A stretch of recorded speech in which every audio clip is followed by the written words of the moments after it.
Today we have a cheap speaker from Wisetiger, the new one, the XGO. It's a pretty cool speaker. It's a solid audio for the price, and even it has a bit of bass, but more on the upper side. One thing I did notice with the speaker that even though it's cheap, it has RGB lights behind the passive radiators, and also it has USB Type-C port.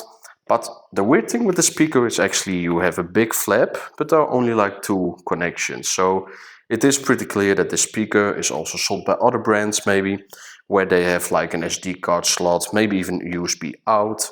But this one is really only Bluetooth function, but also auxiliary, which is pretty not that much there yet on expensive JBL speakers. So let's just go to the samples. Again, it's an okay sound, but yeah, it's really well tuned to the price, but don't expect any big bass performance.